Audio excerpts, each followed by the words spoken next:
What's good, YouTube? I know it's been a while since I made a video, but I'm back.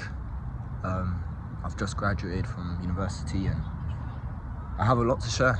I went through 1 month of rigorous, hard work, diligence, putting my head down, and I was able to achieve a grade that I can be proud of.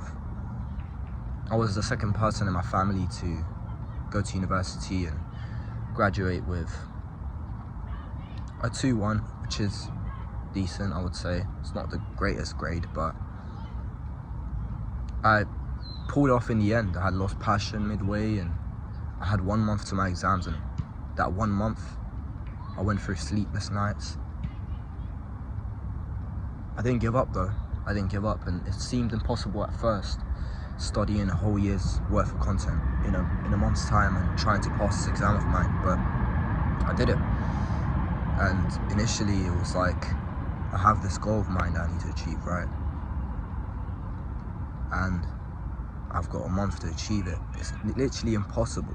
There's so much content. I was doing a biomedical science degree, really content heavy.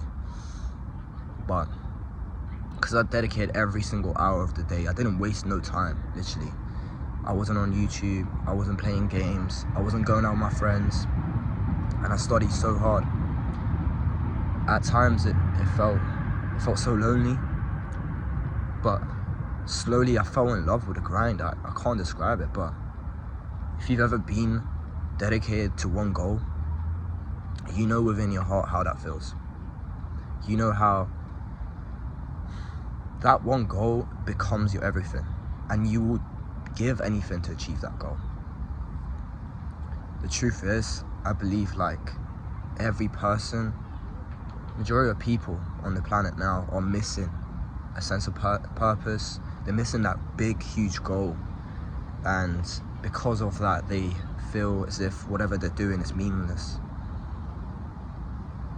I won't lie, that month of studying hard, even though it was the craziest thing that I'd ever done, I felt alive, I felt content. I woke up every day, I had something to do. I went to sleep and I was proud of how hard I'd worked the whole day. So the majority of people nowadays don't have a goal like that, don't have a purpose. So when they wake up, they're like, what's the point of this? And they will lose themselves in consuming. They'll lose themselves in pleasures. They'll lose themselves in just this obsessive consuming, this obsession with consuming, and they're addicted to their own thoughts. They have no goals, they have no level of determination. They don't even know what their potential is. They haven't even pushed themselves to the limit. And so they operate on a level of mediocrity. One thing I hate, truly hate, and everyone should have this within themselves, is hating mediocrity, hating average. If you don't have the ghost of wanting to be great, knocking on your door every single day, every single night, every single second of the day, then you don't really want success. You don't want greatness in your life. You don't want abundance in your life. You don't want to be your best. And so that whole month of me dedicating every single hour to achieve this goal of mine, achieving this grade, was dedicated, and I constantly could hear this ghost whisper in my ear, you can't do this. How are you gonna do this? This is impossible. But at the same time, there was another voice, which was like, you have to do this, you've got to do this. You've come too far to give up now, and you're always gonna have these two voices in your head. One of them that tells you, it's okay, relax, you can do this. You can do this without much work, and relax, you don't have to try. What's the point of it all? You know, the negative voice, the voice that tries to soften you up, that tries to basically tell you that, you know, take a step back. You don't need to do all of this. There's no point to it all. And there's another voice that is much quieter, but it's much sharper with its words. Its words cut like a knife, and it tells you you could be an amazing person. You could be the greatest version of yourself. And I believe it's about which voice you choose to listen to, and which voice you let become louder in your head. Most people are operating on the negative voice, the one that tells you to be mediocre, tells you to be average, tells you it's okay to be depressed, it's okay to lose, it's okay to be broke. The other one rejects all sorts of it rejects mediocrity. And the other voice, for me at least, is much louder. I still have to battle with the other voice every single day, and I think it's a non-stop process. You don't wake up one day and you're just this great person who knows what he wants to do and has no parts of himself telling him to not do what he has to do. You always have both voices playing in your head. It's like a puppet master pulling different strings. Oh, you're depressed because of this, so don't do this. Don't do it, you're weak. Don't do it, you're this. And the other one, how could you? How could you let other people down? Do you want to make your parents proud? Do you want to be a great person? Do you want to be a winner, or do you want to be a loser? I guess to even be aware of these two voices in your head, you have to be extremely self-aware. If you are lost in this lifetime, you don't know who you are, you don't know the different parts of yourself, you don't know that you have a lower self and a higher self, you don't even have a high ideal, then you're not even going to be aware of these voices, and they will determine where you go in life without you even realizing. You'll be on autopilot. You'll just be like an animal in a way. You just fulfill your desires as long as you have food in your belly, and you know you've had sex or you've masturbated or whatever. You feel good. But there's the other voice, which is, it's this voice that it wants greater hunger. It's not just hunger for food and basic human needs, there's hunger for meaning, for greatness, for evolution. So I want you guys to pay attention to your thoughts, pay attention to your mind, pay attention to your body, the feelings, emotions, the thoughts and the actions that you take on a daily basis. What does it align with? Does it align with you becoming a better person, a more successful person, a happier, kinder, more generous, more wiser person? Or does it align with you embracing weakness, embracing mediocrity, embracing sadness, poverty, jealousy, doubt? So I always make a choice, and I make that choice wisely, to step into each voice. Sometimes I step into one just to see what it's telling me, and then I use the negativity, I use what it's telling me as motivation. It's telling me I'm weak, it's telling me I'm not great enough, I can't do this, that I don't deserve this, I don't deserve success, I don't deserve a car, a job, whatever. I step into it and I listen to it. I'm like, okay then, you sound like every other hater I've faced in the past. And I believe your biggest hater is yourself. A part of you which is deeper in your subconscious that you don't even know exists, but within your subconscious, because your subconscious doesn't know between positive and negative. I think it might actually do. We don't know what the subconscious actually, how the subconscious plays a role in our lives, but in psychology, it's known, it's a well-known fact that it controls a majority of our actions and what we do. And a lot of our actions might be even predetermined before we even think that we're consciously doing it. So I try to dig deep into my thoughts, into my subconscious, whether it's through meditation, whether it's through paying attention to my dreams, paying attention to my emotions, how I'm treating other people, how I feel and act around certain people, certain individuals. Because if you don't pay attention to these things, you're going to be not controlled by the true you. You're going to be controlled by a shell of yourself, a part of yourself that is going to lead you to a path of destruction. And also you're going to be controlled by other people, the external, school, news, social media, the government. You're going to be a product of that. A man who doesn't know himself is just going to take every other shape that he sees around him.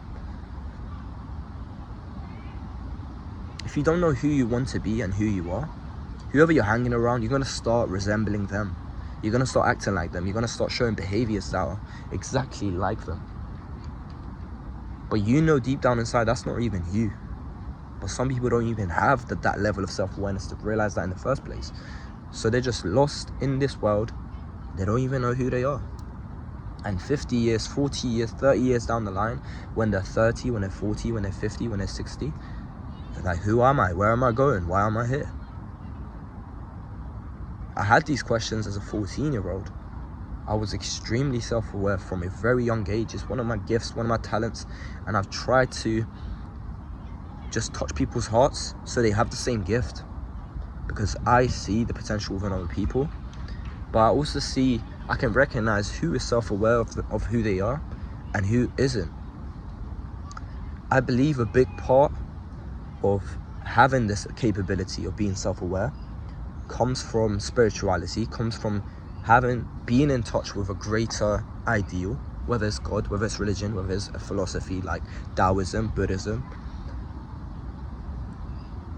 Without these core fundamentals within your life, you're just a bot. You're just like a human robot that just acts based on instincts, based on other people, based on what's shown to him. And that's why I made a whole 40-minute video explaining the allegory of the cave by Plato, which talks about the 3 levels of consciousness. The first level of consciousness being the socialized, the programmed mind, who doesn't even know that he exists within this reality, within a cave, and the shadows shown to him are nothing but illusions. The second step, the person who breaks through the chains and starts walking towards the light, who starts realizing there's a whole level of consciousness and life outside of the cave. And the third person who truly sees the light, who truly becomes conscious and realizes, wow, my whole world viewpoint was a lie. It was all a lie.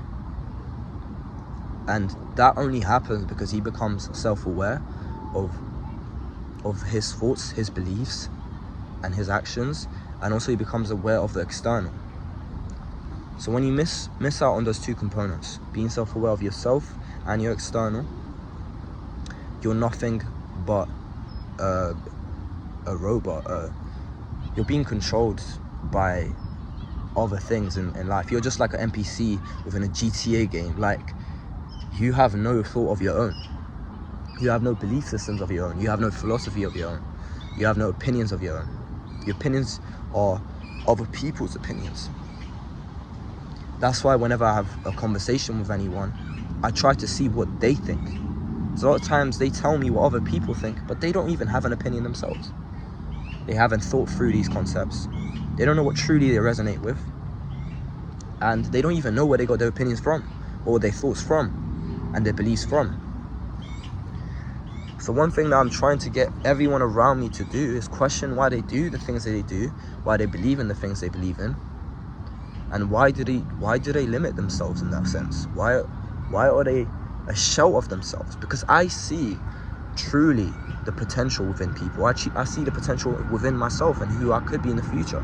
I see the potential within my friends, and I try bring out that potential But that's super rare. I don't see people coming to me and saying like, wow, Ben, I see a lot of greatness in you. I see that you could be even greater.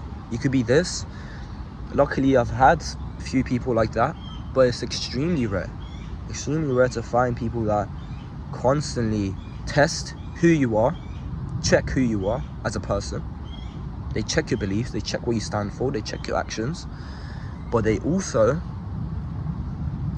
show you your full potential. They can't really show you, but they'll try say, bro, you have this much potential, and I can't even see your potential because no one knows what a human's being potential is. We're extremely powerful beings. For over 50 years, no one really broke the 100-meter race. No one broke the record for the 100-meter race until someone came along. People said, oh, your heart would break out of your chest and you would die to complete this race. But someone came along in the worst of conditions, in rainy conditions, and said, I believe I can complete this goal. I believe I can do this. And they did it in flying colors. They broke the record. You know when the world record for 100 meters was 10 seconds? Everyone thought that anything below that is literally humanly impossible until Usain Bolt came and broke that record. But where did that even come from? It came from Usain Bolt and other athletes, and this applies to every domain within this life. But it came from them believing that they're limitless. There's this potential that they can never define. We can't define the human potential. So, going back to those two voices that we hold as human beings, one of them push us to push our limits, to see what our potential is, and the other one holds us back. And what I'm trying to get you guys to do is become aware of those two voices, get to know who you are, get to become self-aware of yourself and your external, so then you can make this voice, the one that propels you forward, more powerful, but you can also explore it in the sense of seeing where your potential will take you. Anyways, I think I've got the point across, and sorry if I took a long time to bring the concept in a way which you would resonate with, which you would digest. I haven't made a lot of videos in a long time, so in terms of conveying my message, portraying my message, and trying to explain certain concepts, I'm going to be slow. But I think you guys genuinely will see where it's coming from and the point that I'm trying to make. You see that you understand the emotion behind that at least. And yeah, I hope I wasn't waffling too much, and I hope you guys benefit from this video. Comment down what you think, and comment down any points where I can improve and any ideas that you want me to speak on. But this was just a random talk, just off the top of my head. We're in the beautiful nature in London. But I hope you guys have a great one, and thank you for listening.